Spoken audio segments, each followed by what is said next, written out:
Əziz, dəyərli müsəlmanlar, hörmətli qardaşlar, ilk öncə Allahdan qorxmağı tövsiyə edirəm.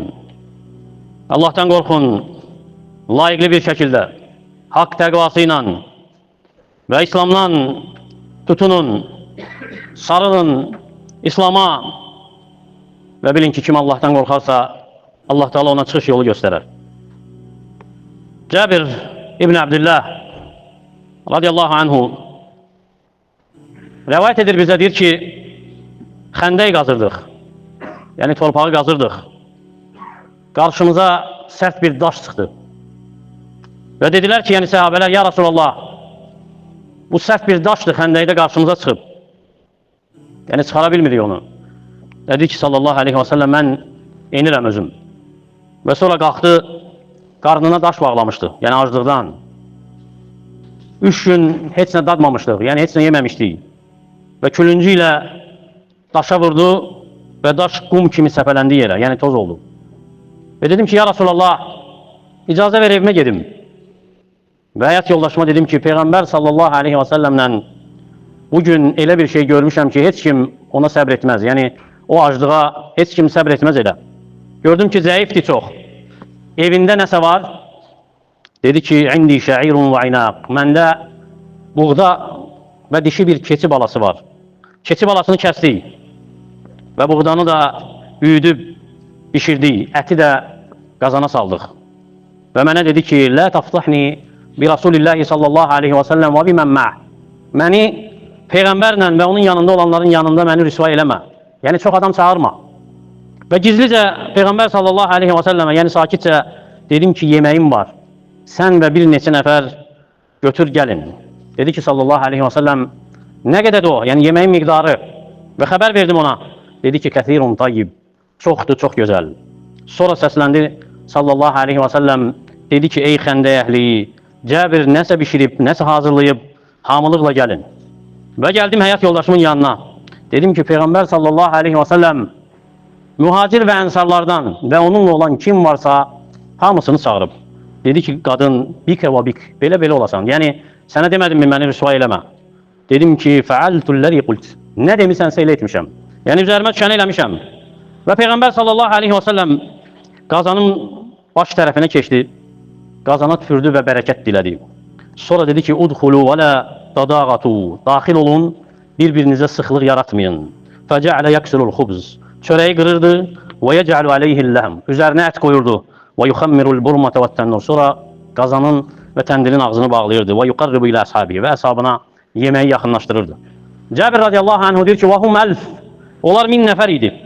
Və uqsim billah. Allaha and içirəm ki, ləqəd əkəlu həttə şəbi'u və nhərəfu. Onlar yedilər, doydular, sonra dağıldılar. Və innə burmətinə lətəğidu kəməhi. Qazanımız necə var elə də qaynayırdı. Və innə əcinunə yuxbədu kəməhu.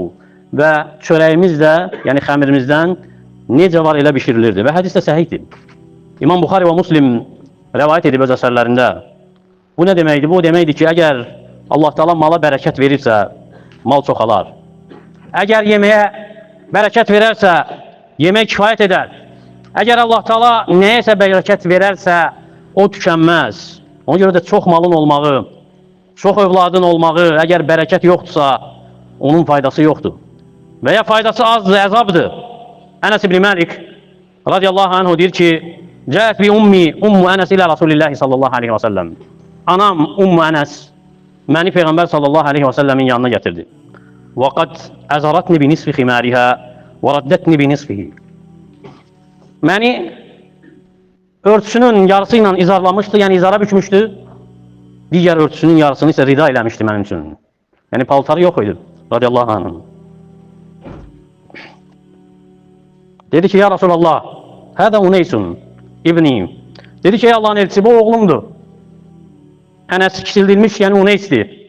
Əteytükə bihi yaxdimak. Fədullahu ləhə. Gətirmişəm ki, sənə xidmət etsin. Onun üçün dua et. Fikir ver, qadın istəmədi özü üçün nəsə. Övladı üçün istədi. Dedi ki, sallallahu aleyhi və səlləm, Allahumma əksir mələh və vələdə və bərik ləhu fi ma'ateytə. Allah ona bərəkət ver malına, övladına və nə vermişsənsə onda bərəkət ver ona. Deyir ki, Ənəs radiyallahu anhu başqa rivayətdə mənim övladlarımın və övladlarımın övladlarının sayı 100-ə çatmışdı. Və danışır qızına, deyir ki, Həccac ibn Yusuf taxta qalxmamışdan qabaq, yəni Kufənin əmri olmamışdan qabaq 120-yə yaxın övladımı bastırmışam. Və utanırdı övladının çox olmasına görə insanlar arasında çıxmağa. Çünki Peyğəmbər sallallahu aleyhi və səlləm dua etmişdi onun üçün. Cəm etmişdi onun üçün malın çoxluğunu, övladın çoxluğunu. Ne üçün? Bərəkət diləmişdi onun üçün.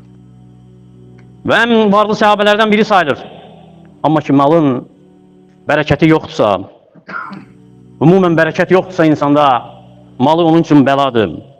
Övladları müsibətdir, bədbəxtlikdir.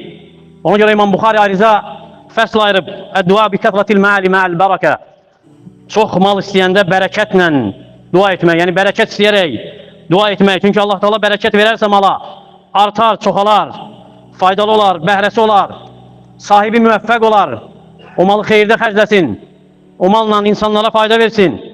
Osman ibn Affan radiyallahu anhu Ruma uyusunu alandan sonra, onu müsəlmanlara verəndən sonra ki, istifadə etsinlər, Asara, yəni Tabuk qoşununu hazırlayandan sonra Allah Teala onun malına bərəkət verib. Və gəlib ki, xurmalığı və ya xurmalığının bəhrəsi oradan qazandığı 100.000-ə çatmışdı. Allah Teala bərəkət verdiyi üçün. Ona görə insan əgər sadiqdirsə, şuarı sadiqliyidirsə, səmimidirsə, başqa insanlara qarşı, müsəlmanlara qarşı ticarətində, alış-verişində, ünsiyyətində onun malına bərəkət veriləcək.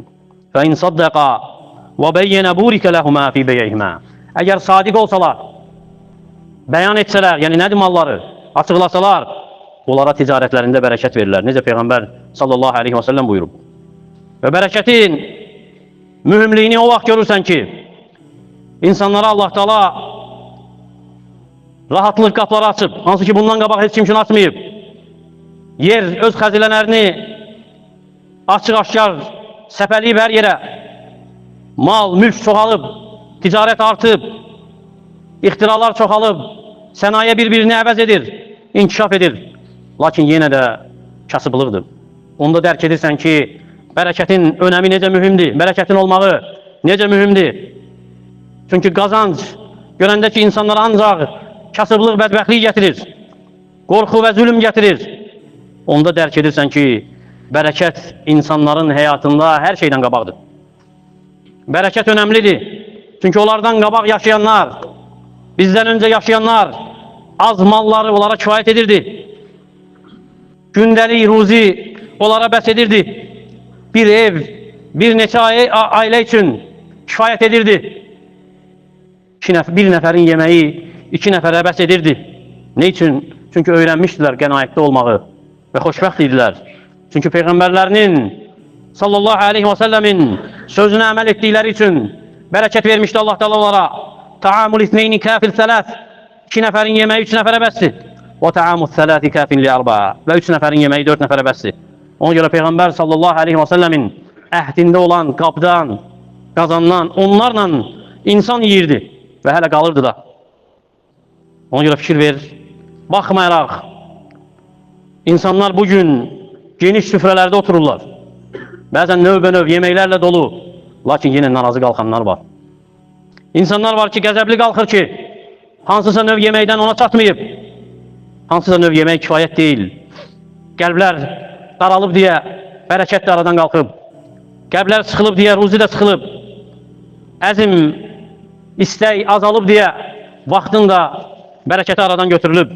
Ona görə bərəkət heç də çox malda deyil, heç də nüfuzda deyil, vəzifədə deyil, hansısa mövqeydə, məqamda deyil, əksinə bərəkət Allahdandır. Abdullah ibn Məsud radiyallahu anhu deyir ki, kunna na'uddu l-ayətə bərəkə. Biz möcüzələri bərəkət sayırdıq. Peyğəmbər sallallahu aleyhi və səlləmin möcüzələrini bərəkət sayırdıq. Və antum ta'uddunəhə təxvifə. Siz isə onu qorxu və əzab hesab edirsiniz. Peyğəmbər sallallahu aleyhi və səlləmin zamanında bir səfərdəydik. Su az idi. Dedi ki, kimdə artıq su varsa gətirsin. Sonra əlini su olan qabın içinə saxladı. Sonra dedi ki, Həyyə alə tuhurul mübarək. Gəlin mübarək, yəni bərəkətli paklığa, təmizliyə, vel bereketu minallah. Bereket Allah'tandır. Deyir ki, Abdullah ibn Məsud, gördüm ki, su onun parmaklarının arasından fışkırırdı, axırdı. Və sonra deyir ki, hətta yemək yeyəndə yeməyin təsbih etdiyini eşidirdik. Bərəkət nəticəsi nədir? Nəfsin rahatlığıdır. Nəfsin saflığıdır. Nəticəsi qəlbin gözəlliyidir, paklığıdır. Həyatın, yaşamın xoş keçməsidir. Gözün sevincidir. Allahın təqdir etdiyi ilə, qazandığınla qani olmağındır. Ona görə dilindən düşməsin. Allahumma bərik lənə fi mə ataytənə. Allahım bizə verdiyində bizə bərəkət ver. Bərəkət ən çox əldə etməyin yolu Allah Taala'nın təqvasıdır. Allah qorxusudur. Allah Taala'ya itayətdir. Qadağalarında dayanmaqdır. وَلَوْ أَنَّ أَحْلَ الْقُرَى آمَنُوا وَاتَّقَوْا لَفَتَحْنَا عَلَيْهِمْ بَرَكَاتٍ مِنَ السَّمَاءِ وَالْأَرْضِ. Əgər kənd əhli, yəni şəhər əhli, ölkə əhli, diyarların əhli iman etsəydilər, Allah'tan qorxsaydılar, onlara səmanın, yerin bərəkətlərini açardıq. Ona görə təqvanı, Allah qorxusunu əhd edin üçün çalış, həyata keçir.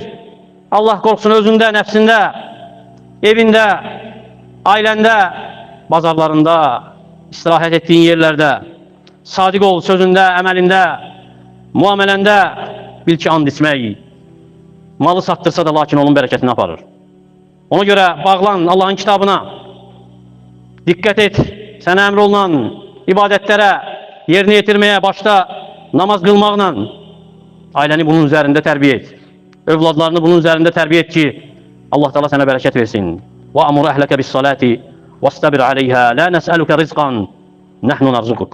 Ailənə namazı əmr et. Özün də ona səbirlə dur. Səndən ruzi istəmirik. Sənə ruzi verən bizik. Allah'ım bizim ömrümüzə bərəkət ver. Əməllərimizə, sözlərimizə bərəkət ver. Ailələrimizə, övladlarımıza bizə bərəkət ver onda. Malımızda, vaxtımızda bizə bərəkət ver. Sağlamlığımıza, əmin-amanlığımıza bərəkət ver. Bizi harda olursa olaq, bizi mübarək et, bərəkətli et. Ölkəmizi, digər müsəlman ölkələrini hifz et, əmin-amanlığı daimi et, xətadan, bəladan qoru. Bizi eşidib faydalardan et. Əqulu mə təsməun və əstəğfirullahi li və ləkum və li səiril muslimin min kulli dəm fəstəğfiruhu innəhu vəl-ğafurur rahim.